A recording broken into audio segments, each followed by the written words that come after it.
আসসালামু আলাইকুম প্রিয় দর্শক, আপনারা জানেন আজকে সকাল থেকে সকল মিডিয়ায় আলোচিত বিষয় ছিল গোপালগঞ্জ। গোপালগঞ্জে আজকে কী হলো? গোপালগঞ্জের এনসিপির একটা পূর্ব ঘোষিত কর্মসূচি ছিল। সেই কর্মসূচির নাম হলো মার্চ টু গোপালগঞ্জ। তার মানে তারা গোপালগঞ্জের দিকে মার্চ করে যাবেন।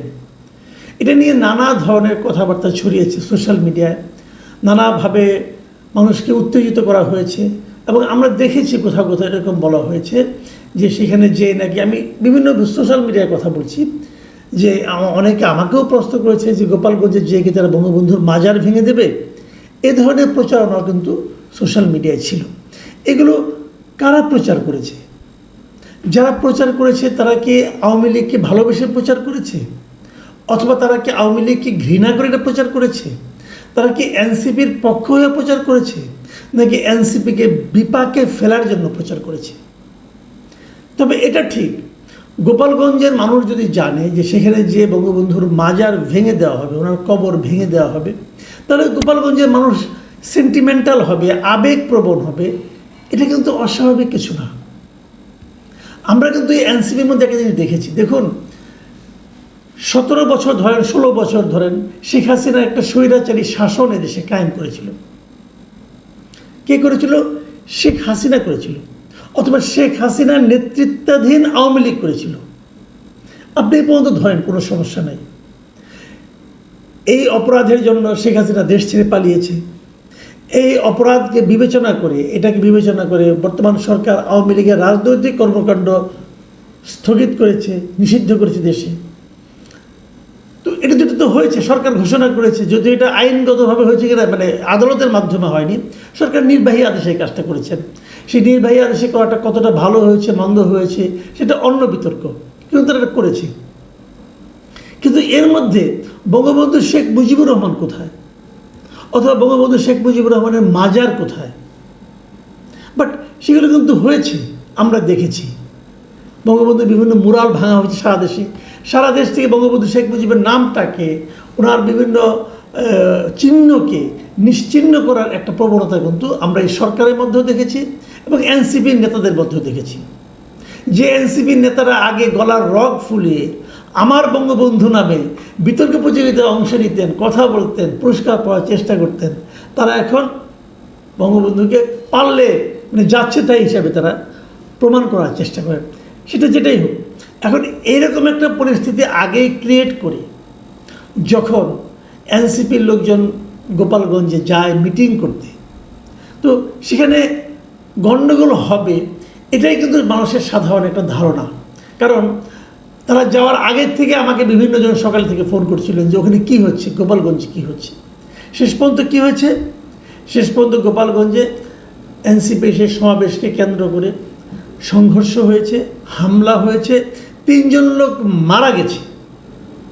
এই 3 জনের যতটুকু পরিচয় পাওয়া গেছে, একজনের নাম হলো দীপ্ত সাহা, তার বয়স 25, আরেকজনের নাম হলো রমজান কাজী, তার বয়স 18, আরেকজনের নাম হলো সোহেল মোল্লা, তার বয়স 41।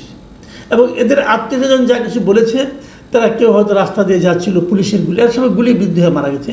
এছাড়া আরও প্রায় 9-10 জন গুলিবিদ্ধ অবস্থায় এখনও হাসপাতালে চিকিৎসাধীন আছে।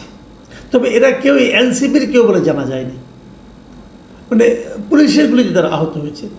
এখন এই ঘটনাটাকে আপনারা কীভাবে বিশ্লেষণ করবেন, কীভাবে মূল্যায়ন করবেন, এইগুলো নিয়ে কিন্তু আলোচনা হতে পারে। তার আগে আমি বরং এই ঘটনার প্রেক্ষিতে এরই মধ্যে সরকার কিংবা প্রধান বিরোধী দল বিএনপি কিংবা জামায়াতে ইসলাম তাদের প্রতিক্রিয়াটা একটু ছোট করে দেখে নিতে চাই। আর তারও আগে বলতে চাই যে এই ঘটনা যখন ঘটে, মানে তারা প্রথমে গোপালগঞ্জের পৌর পার্কে এনসিপির একটা সমাবেশ হয়। সেই সমাবেশের লোক সংখ্যা খুব বেশি ছিল বলে আমার কাছে মনে হয়নি। আমি যতগুলি ভিডিও দেখেছি খুব বেশি লোক ছিল না। তারপরে মিটিংটা শেষ হওয়ার পরে বিপুল সংখ্যক লোক, কয়েকশো লোক লাঠিসোঁটা নিয়ে এনসিপি নেতাকর্মীদেরকে ঘিরে ধরে। এ সময় পুলিশ এবং সেনাবাহিনীর লোকজন যে সাউন্ড গ্রেনেড, ফাঁকা গুলি এগুলি ছুড়ে তাদেরকে উদ্ধার করে এবং তারা সেনাবাহিনীর সাজোয়া গাড়িতে করে এনসিপির নেতারা গোপালগঞ্জ ত্যাগ করেন। এ হলো ঘটনা। এর মধ্যে পুলিশের সঙ্গে ভূমিকা, পুলিশের সঙ্গে গোলাগুলি, পুলিশ অথবা সেনাবাহিনী, তাহলে এই লোকগুলি গুলিবিদ্ধ হয়ে মরল কেন? আরও যে 9-10 জন গুলিবিদ্ধ হলো, তারাও তো পুলিশ অথবা সেনাবাহিনী গুলিতে গুলিবিদ্ধ হয়েছে। গোলাগুলি হয়েছে, অনেক কিছু। যদিও এনসিপির মুখ্য সমন্বয়ক নাসিরউদ্দিন পাটোয়ারি সাংবাদিকদের কাছে অভিযোগ জানিয়েছে এ সময় পুলিশ ও সেনাবাহিনী নাকি নিষ্ক্রিয় ভূমিকা পালন করেছে। যে পুলিশ এবং সেনাবাহিনী যদি নিষ্ক্রিয় ভূমিকা পালন করে, তো লোকগুলি মরল কেন, অথবা লোকগুলি আহত হলো কেন, বুঝতে পারলাম না।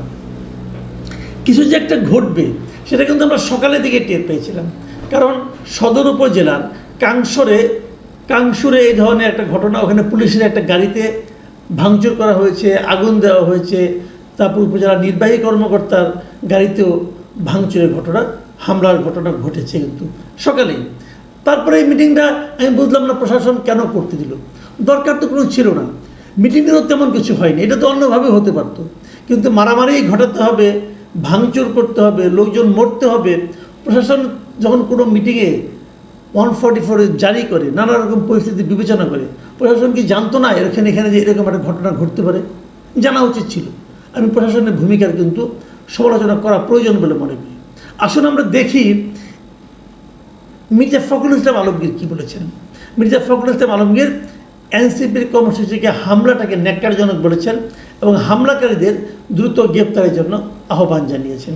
তিনি বলেছেন, আমি যদি ওনার কথাটা পড়ে শোনাই তাহলে উনি কী বলেছেন। উনি বলেছেন, ছাত্র জনতার আন্দোলনে আওয়ামী স্বৈরাচারী শাসক গোষ্ঠীর পতনের পর দুষ্কৃতিকারীরা আবারও দেশের অস্থিতিশীল পরিস্থিতি সৃষ্টি সহ নৈরাজ্যের মাধ্যমে ফয়দা হাসিলের অপতৎপরতায় লিপ্ত হয়েছে। দেখুন, উনি বলেছেন যে এই যে নৈরাজ্য সৃষ্টি, এর মাধ্যমে এই দুষ্কৃতিকারী গোষ্ঠী ফয়দা হাসিলের অপতৎপরতায় লিপ্ত হয়েছে। এটা কিন্তু হতে পারে, কারণ আমি এর মধ্যে দেখেছি এই হামলা এবং পুলিশের গুলিতে আহত নিহত হওয়ার ঘটনাকে কেন্দ্র করে আওয়ামী লীগের কিছু আপনার অডিও কিন্তু সোশ্যাল মিডিয়ায় আমি দেখেছি। আওয়ামী লীগের যে সভাপতি সাদ্দাম হোসেন, তার একটা অডিও আমি দেখেছি, সে অনেক রকম উত্তেজনাকর বক্তব্য কিন্তু দিচ্ছেন। এটা একটা উত্তেজনাকর ব্যাপার হতে পারে, এটা নিয়ে কেউ ফয়দা লুটতে পারে। এবং খুব আমি বিশ্বের সঙ্গে এটাও লক্ষ্য করি, আওয়ামী লীগের কোনো নেতা কিন্তু দেশে নাই, তারা বিদেশে বসে বসে বাণী ছাড়ে এবং ওইখান থেকে সে অনেককে উস্কায়, এবং উস্কানোর পর যখন ঘটনাগুলি ঘটে তখন আওয়ামী লীগের যারা দেশে থাকে তারাই কিন্তু বিপদগ্রস্ত হয়। যাই হোক, এটা তাদের ব্যাপার, তারা এরকম করে আরাম পায় আর এরকম মেনে আরাম পায়, এটা নিয়ে আমি কিছু বলতে চাই না। জামায়াতের আমির একটা ফেসবুকে পোস্ট দিয়েছেন এবং সেখানে উনি বলেছেন, লিখেছেন, গোপালগঞ্জ তো বাংলাদেশেরই অংশ। যতদূর জানতে পেরেছি এনসিপির নেতৃবৃন্দ স্বাভাবিক নিয়মে সর্বপর্যায়ের প্রশাসনের সঙ্গে পূর্ব থেকে আলাপ আলোচনা করে তাদের কর্মসূচি বাস্তবায়নে সহায়তা চেয়েছেন। এটি তাদের রাজনৈতিক অধিকার, কিন্তু এখন যে অবস্থা